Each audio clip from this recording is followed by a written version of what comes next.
자, 아이아나 교회가요, 교회로 등록된 게 작년 12월 11일이었어요. 그래서 저희가 이번에 이제 노회를 등록하면서 교회 창립일을 언제로 할까 해가지고 사지선다 해서 처음에 이렇게 그 예배를 시작했던, 그냥 무작정 시작했던 날을 할까, 교회 등록한 날을 할까, 아니면은 1월 첫째 주를 할까, 이 예배당에 옮긴 날을 할까 했었어요. 자, 언제로 결정했을까요? 언제로 결정했을 것 같으세요? 창립일을. 네. 맞추실 생각이 없으신 거예요? 네. 네, 학교 졸업한 지 하도 오래돼가지고 제가 아까 12월 10일이라고 11일이 뉴저지 주정부에 등록한 날이거든요. 그래서 저희가 그 주간, 그 주일 12월 15일 그때를 교회 창립일로 그렇게 등록을 했어요. 그러니까 이번 주까지 보면은 한 몇 달 정도가 됐을까요? 네, 8개월 정도의 시간이 흘렀습니다. 사람이 이 8개월 정도를 살면은 신체적으로, 인지적으로, 언어적으로, 사회성 면에 있어서도 빠르게 발달을 하게 되죠. 먼저 신체적으로 한번 생각해 보세요. 그 가장 8개월일 때가 얼마 안 됐던 우리 은솔이하고 보경이는 8개월 때 뭐 했어요? 네, 기억나지 않는 게 당연한 거예요. 자, 그러면은 자녀를 길러보신 분들 중에 자녀 8개월 때 뭐 했던 거 기억만 나세요? 네. 앉으려고, 혼자 앉으려고 하는 거. 맞아요. 또 어떤 게 있죠? 제일 먼저 진짜 8개월 되면은요, 스스로 앉아있는 시간들이 길어지고 균형을 잡으려고 안간힘을 쓰다가 옆으로 넘어지기도 하고 그런 이제 근육이 발달하고요. 또 체중은요, 태어났을 때보다 한 2.5배에서 3배 정도 그렇게 불어 있다고 해요. 키도 그렇고. 그러니까 우리가 한번 생각해 보세요. 저희가 12월 11일 날 교회에 등록했을 때 한 7명 정도가 예배를 드리고 있었거든요. 그러면 2.5배에서 3배 성장. 네. 그것도 우리 지금 잘 성장하고 있지요. 또 기어다니기 시작하고 또 앉으려고 하고 또 이렇게 엄지와 검지를 이용해 가지고서는 막 이렇게 잡는 그런 호기심도 많아집니다. 우리 교회 분들이 호기심 많아서 새롭게 살아오면은 누구세요? 이렇게 하는 거 이거 다 호기심이에요. 8개월 된 아기들이 해야 되는 마땅한 일입니다. 또한 제가 8개월 된 딸한테 했던 장난이 어떤 거였냐면은, 이렇게 애들이 엄마 얼굴을 인식하잖아요. 그쵸? 그리고, 이렇게, 이렇게 웃으면 같이 웃고, 이렇게 하면 같이 힘들고. 그래서 제가 이렇게 해봤어요. 그러니까, 우리 이래, 하면서, 밉다 하면은, 헤헤 웃어.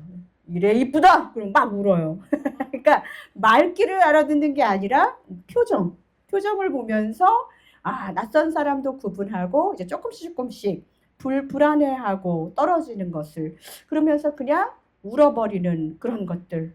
여러분들 기억하신다면 우리 교회 지금 이 8개월 된 이 아기 교회, 이 교회가 1부와 2부의 예배를 드리고 또 새벽 예배를 드리면서 이 근육을 발달시키고 있다라는 것을 생각하시면 되겠습니다. 말씀과 기도의 기초를 세우고 또 섬기는 손길들 덕분에 오늘 메뉴가 뭐라고요?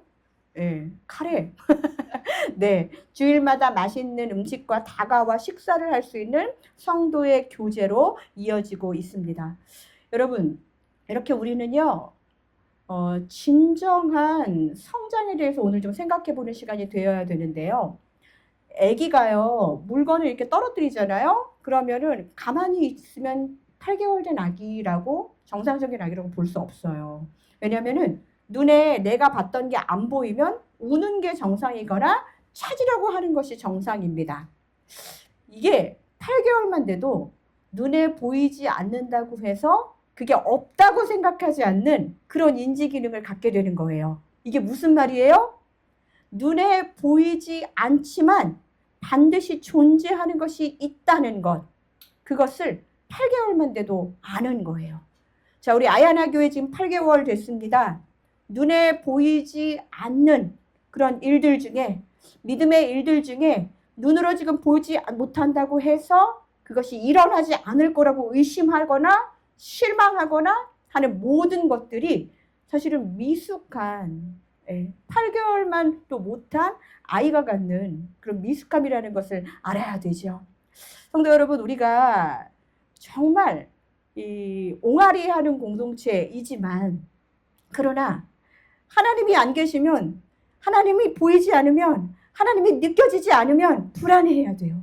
그게 성도가 해야 되는 8개월짜리 아이도 하는 그런 부분이라는 거예요. 그러면서 교회가 조금씩 성장해가는 과정, 우리가 내년 이맘때쯤 돼가지고 똑같이 그냥 만났던 사람들과의 전혀 관계도 깊어지지 않고 또 더 이야기도 더 늘어가지 않고 교회에 대한 스토리도 없고 하면 우리는 성장하지 않은 거예요. 우리는 이제 성장을 위해서 달려가야 합니다. 그래서 오늘 우리가 함께 읽은 말씀이 굉장히 우리한테 주는 의미가 있습니다. 이 오늘의 본문은요, 베드로후서입니다. 자, 베드로후서. 자, 베드로가요, 신약성경에서 그렇게 많은 편지를 쓰지 않았어요. 자, 베드로자 이름이 들어가는 게 신약성경에 뭐뭐 있죠? 베드로 전서, 베드로 후서. 네, 이거 두 개밖에 없어요. 네, 바울은 되게 많이 써가지고 거기다가 신약성경은 복음서 빼놓고는 바울 서신이잖아요. 근데 베드로가 이 베드로 전서와 후서를 쓰면서 특별히 오늘의 본문은요, 베드로가 그의 순교 직전에 썼던 마지막 편지이고 가장 마지막 내용이에요. 그래서 베드로전서 3장 17절과 18절이라는 것은 마지막이구나 그렇게 알 수 있고, 기록 연대를 생각해 보면 이 네로의 그 박해가 굉장히 극심했던 AD 64년에서 68년 정도 그때의 시기를 봅니다. 그리고 누구한테 썼을까요? 이 편지가 누가 읽기를 바랬을까요? 박해로 인해서 흩어진 성도들이 이제 각각 소아시아 쪽으로 흩어지게 되지요. 자, 소아시아의 교회들이 그때 있었을까요? 없었을까요? 있었어요. 왜? 바울이 이미 전도 여행을 통해서 1차, 2차, 3차를 통해서 이 소아시아 지역에 본도, 갑바도기아, 갈라디아, 에베소 많은 교회들을 세웠기 때문에 그쪽으로 흩어진 교회들에게 이게 회람되는 서신이었다는 거예요. 자, 그렇다면 바울이 지금 개척을 하고 지금 AD 64년에서 한 68년경이 됐어요. 그렇다면 1차, 2차, 3차 전도 여행을 생각해 보면은 짧게는 7년에서 길게는 15년에서 20년까지 어떻게 보면 청년 교회들에게 지금 이 편지를 쓰고 있는 것입니다. 그런데 청년들에게, 자, 8개월 된 아기부터 청년들, 이제 정말 교회가 성장해야 되는 교회에게 했던 이야기가 마지막으로 쓰여 있는 게 오늘의 본문입니다. 첫 번째는 뭐냐? 자, 17절의 말씀을 다 같이 읽겠습니다. 시작. 그러므로 사랑하는 자들아, 너희가 이것을 미리 알았은즉 무법한 자들의 미혹에 이끌려 너희 굳센 데서 떨어질까 삼가라. 자, 첫 번째는요, 자, 청년들이나 아이 교회, 이제 시작된 교회들에게 멀리 하라는 것이 있어야 된다는 거예요. 자, 멀리 해라, 삼가라, 넘어질까 조심해라 라는 거예요. 여러분들이 보시기에 아이아라 교회 성장이 어떻습니까? 아까 8개월 된 아기의 가장 큰 특징이 뭐냐면 앉아있는 건데, 오래 앉아있지 못하고 쓰러지기도 한다고 그랬죠. 몸의 균형을 잡다가 자꾸 넘어지기도 해요. 자, 저는 성숙을 위해서 우리에게 넘어짐의 시간이 필요하다는 것을 오늘 이야기하고 싶어요. 왜? 왜 자꾸 넘어지죠? 근육이 발달되지 않았으니까.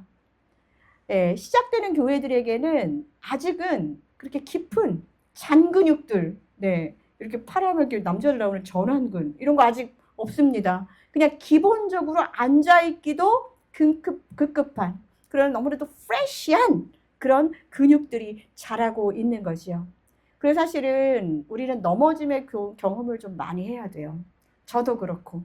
인생을 뭐 그렇게 막 힘들게 살지 않아서 하나님께 감사하는 분도 계시겠지만 우리는 넘어짐을 통해서 더 성숙으로 가는 것에 대해서 우리를 생각해 보아야 될 것입니다.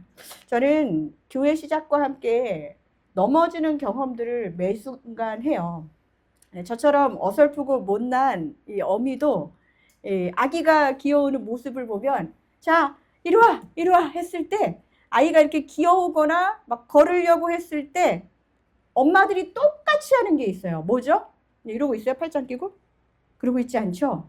다 팔을 벌려서 잘한다 잘한다 하면서 아이가 귀여우는 것 노심초사하지만 엄마가 있는 곳까지 눈 마주치면서 무사히 오기를 바라는 그 마음, 완주하기를 바라는 그 마음, 아기가 교회를 향해서 하나님을 향해서 오는 그 마음, 그게 바로 하나님이 이런 마음으로 우리를 바라보시지 않을까 싶습니다.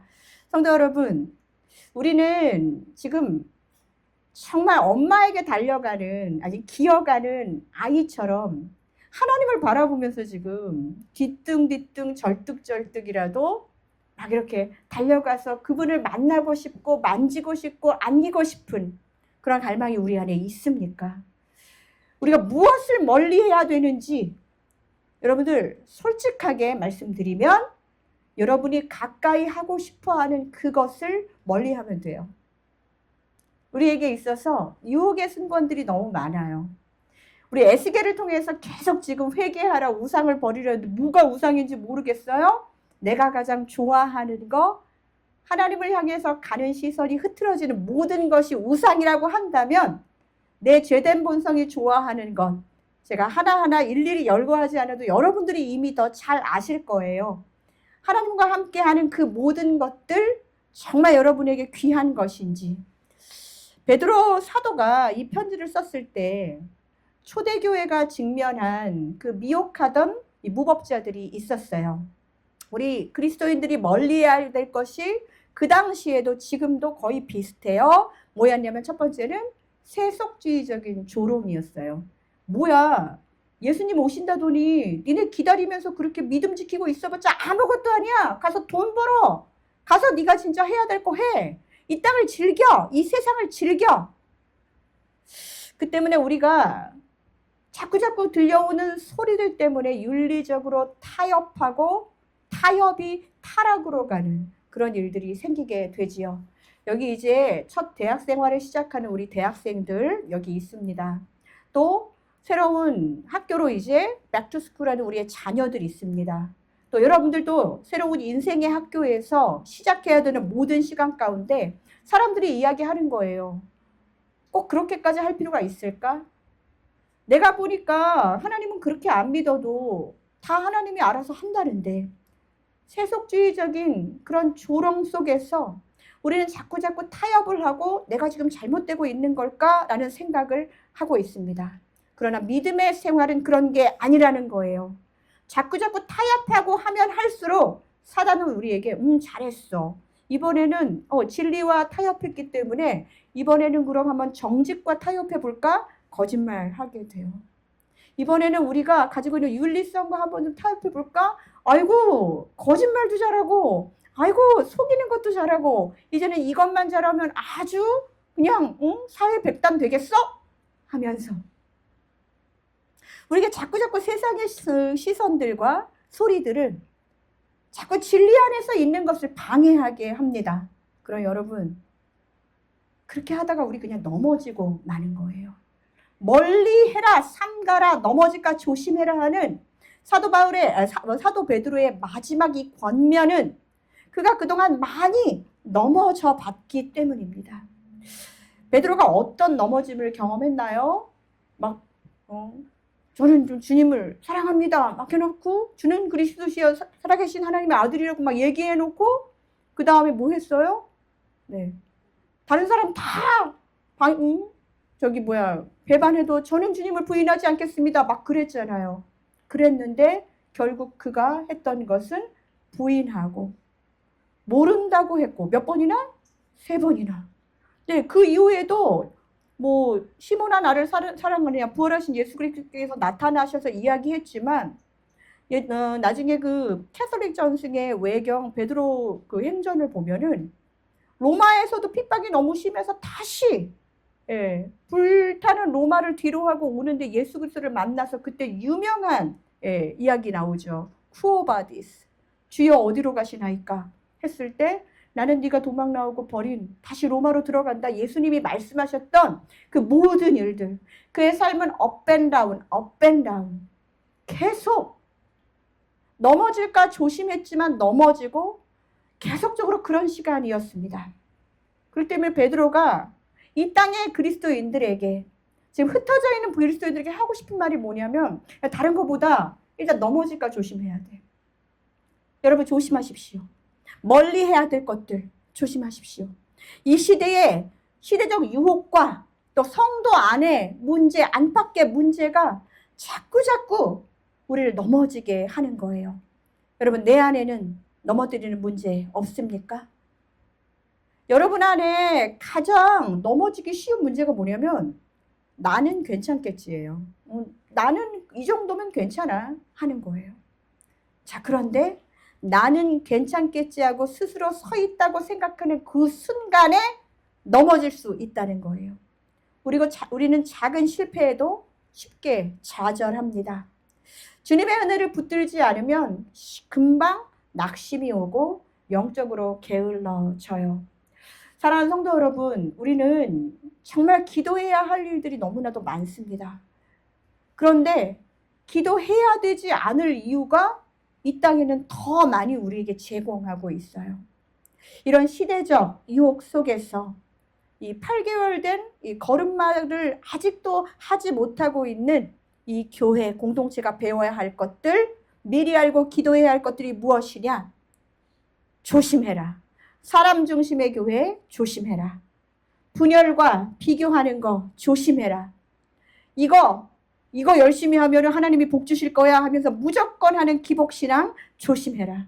성공, 보여지는 성공, 정말 눈에 보이는 숫자의 부요함, 이런 것들이 하나님이 나와 함께 하시는 증거라고 가르치는 그 거짓 복음을 조심해라.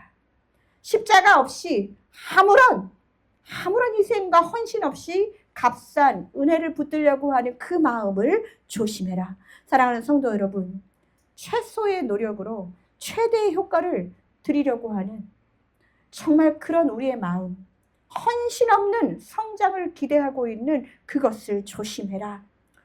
진리보다 편안함을 쫓아가는 그런 교회는 1년이 지나도 2년이 지나도 일어나지 않고 계속 기어다니다가 결국 기지도 못하고 누워있게 될 때가 많다는 것입니다. 여러분, 무엇을 멀리해야 되냐고요? 저를 따라하십시오. 나를 편하게 하는 것을 멀리하십시오. 네, 나를 편하게 하는 것을 멀리해야 돼요. 자, 우리가 가장 가까이 손에 들고 있는 셀폰, 네, 그 너무 좋죠? 이거 없었으면 어쩔 뻔했어요.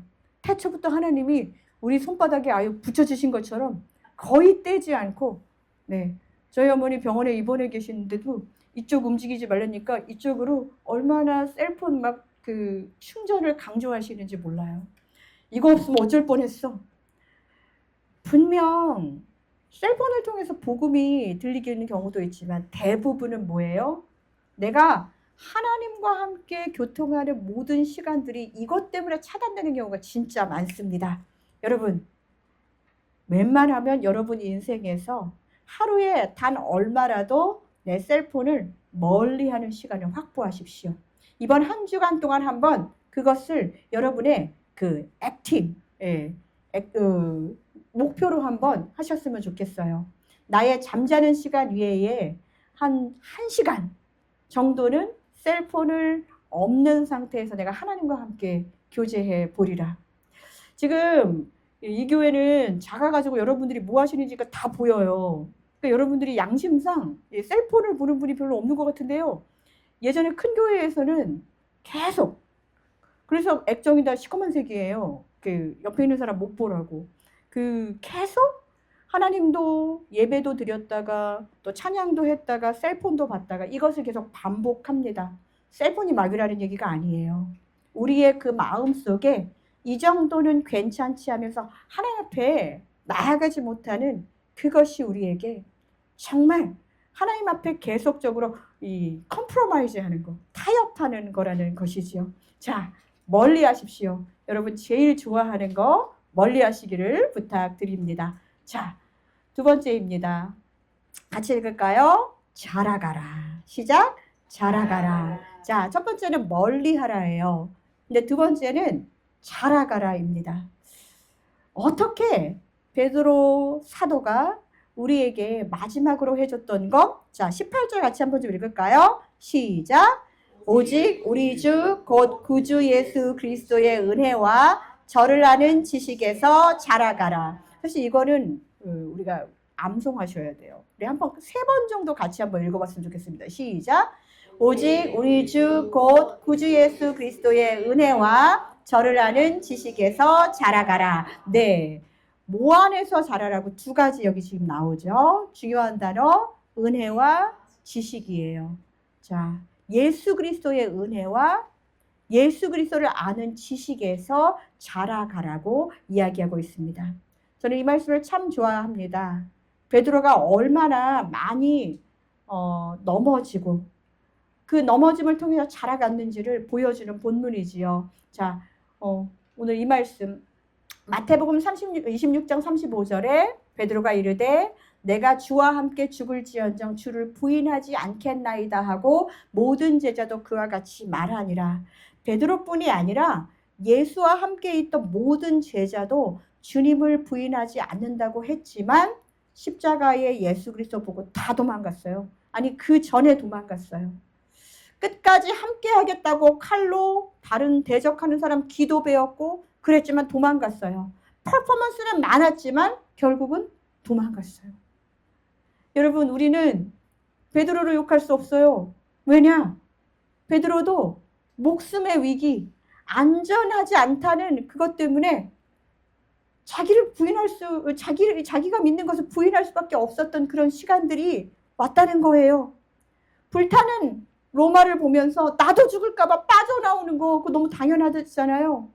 정말 해야 될 거. 주님을 부인했다는 이유로 베드로 지금 2000년 동안 수없이 설교 속에서 언급되고 있잖아요. 그런데 한번 생각해 보세요. 여러분 같으면 안 그러셨겠어요? 베드로가 예수님 부인했다는 이유로 이렇게 욕먹을 우리가 욕할 주제나 됩니까? 여기서 정말 중요한 것은 베드로가 그렇게 했기 때문에 그래서 베드로는 욕을 먹어도 마땅하다. 우리는 주님을 배반하면 안 된다. 아무리 그렇게 다짐해도 보세요. 모든 제자도 그와 같이 말하니라 하고 다 도망갔어요. 우리도 예외가 아닐 거예요. 자꾸 2000년 넘게 베드로의 이 행위에 대해서 이 땅의 교회들이 베드로가 부인했어. 이거 왜 자꾸 말하고 있을까요? 여기서는 부인해서 다시 돌아왔다. 진짜 이 말씀의 본질은 무엇이냐? 하나님은 넘어진 자를 다시 세우신다는 거예요. 크고 작은 넘어짐이 있지만 그 안에서 하나님은 우리를 세우시기로 약속하셨고 작정하셨다는 것입니다. 우리는 그냥 자라가라. 그냥 목만 커가지고 그냥 자라기만 하면 뭐예요? 쓰임을 받아야 되니까 하나님이 성장시키시는 것입니다. 예수님을 아는 지식이라고 그랬어요. 제가 예전에도 이 말씀 한번 전한 적이 있는데 하나님의 말씀 안에서 자라가야 된다는 것을 강조했어요. 그런데 그렇다고 하나님이 세상을 이처럼 사랑하사 독생자를 주셨으니 이는 그를 믿는 자마다 하면서 그거 그냥 암송한다고 신앙이 자랍니까? 성경을 암송하는 거, 성경을 아는 거 그것만으로 자라기가 어려워요.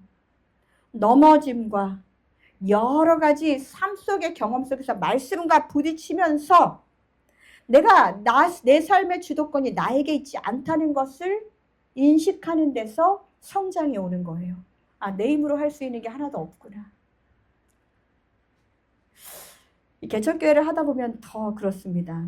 제 힘으로 할 수 있는 게 이렇게 없을까 할 만큼 한 사람 한 사람의 영혼을 위해서 기도할 수 있는 그것밖에 할 수 있는 게 없어요. 그것도 제 힘으로 하나요? 저도 새벽에 졸린데? 그런데 하나님이 하라고 하시니까 순종하는 마음으로 그 일을 하는 것입니다.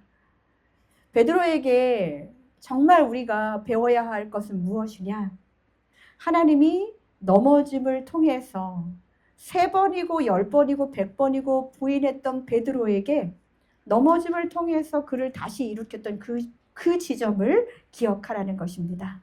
아무리 저는 주님을 버리지 않겠습니다 소리쳐봤자 반복적으로 계속 무너지는 경험을 그가 했기 때문에 자기의 다짐과 자기의 생각과 자기의 입술로 믿음을 지킬 수 있다는 것을 이미 포기해 버린 것이죠. 여러분, 우리 이런 생각 많이 하죠. 어떻게 하면 예수님과 편안한 관계로 유지하면서 신앙생활이 내 삶을 방해하지 않고 하나님 안에서 복을 많이 받을 수 있을까? 죄송하지만 이것은 복음이 제시하는 길이 아닙니다. 복음은 그런 일이 아니에요. 하나님과의 편안한 관계, 아니 친밀한 관계를 원합니다. 신앙이 내 삶을 방해하지 않는다면 내가 하나님이거나 아니면 내가 지금 내 자신을 제대로 모르고 있는 것이에요. 죄인이라고 우리가 느낀다면 신앙생활은 내 삶을 반드시 방해합니다. 평안할 수 없어요. 하나님 없는 평안함은 있을 수 없습니다. 복음이 제시하는 길로 들어가십시오. 베드로 사도는 8개월 된 우리 교회에게 오늘의 말씀으로 충고하고 있는 것입니다. 이상한 세상의 생각들로 넘어질까 조심하라. 삼가라. 멀리해라. 그리고 예수 그리스도를 아는 지식 안에서 자라가라. 주님의 은혜가 아니면 성장할 수 없고 지금까지 나에게 주셨던 아팠던 일들, 힘들었던 일들, 괴로웠던 일들, 감사했던 일들, 이 모든 것이 주님 안에서 성장을 위한 필수 과정이었다는 것을 기억하시기 바랍니다. 바울 사도는 골로새서에서 이렇게 이야기했습니다. 골로새서 1장 10절의 말씀 우리 다 같이 한번 읽겠습니다. 주께 합당하게 행하여 범사에 기쁘시게 하고 모든 선한 일에 열매를 맺게 하시며 하나님을 아는 것에 자라게 하시고. 자, 이 말씀 보십시오. 주께 합당하게 뭐 하라고요? 행하여. 네. 하나님을 아는 것은 그냥 이렇게 하나님 알아요가 아니라 주께 합당하게 행하는 것. 그것을 통해서 우리가 자라게 됩니다. 범사에 하나님께 기쁘게 하면서 주님을 기쁘시게 하는 것. 모든 선한 일에 열매를 맺게 하시는 하나님. 그분을 아는 것이 우리가 잘할 수 있는 유일한 비결입니다. 베드로는 열심히 고기 잡고 있을 때 예수님을 처음 만났지요.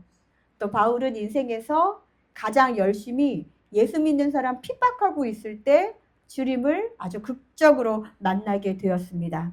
근데 그냥 만난 게 아니에요. 베드로가 고기 많이 잡혔을 때 예수님을 만난 게 아니에요. 언제 만났나요? 잡히지 않을 때, 밤이 맞도록 수고하고 있을 때, 그때 예수님을 만났어요. 자, 예수님 만나기를 원하시는 분들, 자, 이 지점을 잠깐 생각해 보세요. 바울 사도 열심히 특심이어가지고 지금 막 주님을 따르는 사람들 다 핍박하려고 할 때 그 지점에서 거꾸로 넘어지면서 눈이 안 보이면서 그렇게 절망 가운데서 예수님을 만났습니다. 인생의 가장 치열하고 열심을 냈던 순간, 그 순간 동시에 가장 큰 실패와 넘어짐의 자리에서 주님을 만나게 되었습니다. 그때 베드로는 나는 죄인입니다 라고 얘기했고 바울은 주여 무엇을 하시기를 원하나이까 라고 물어보았습니다. 사랑하는 성도 여러분, 자, 오늘 성장에 대한 얘기, 자라남에 대한 이야기를 함께 나눴는데요. 8개월 된 아이하나 교회, 그리고 그 안에서 함께 예배하는 여러분들, 가장 어려운 순간, 내가 열심히 무언가를 했을 때 실패했던 그 자리, 열심히 지금 기도하면서 전도했는데 오늘도 그 전도 대상자를 또 실패하셨다고 생각하면서 낙심하고 있는 우리 사랑하는 성도님들, 아닙니다. 주님은 더 강하게 우리를 만나 주실 줄 믿습니다. 낙심하지 않고 내 열심이 하나님의 열심으로 바뀌는 그 순간을 날마다 경험하면서 내 주 예수 그리스도를 알아가는 가장 귀한 지식 안에서 자라나시기를 간절히 축복합니다.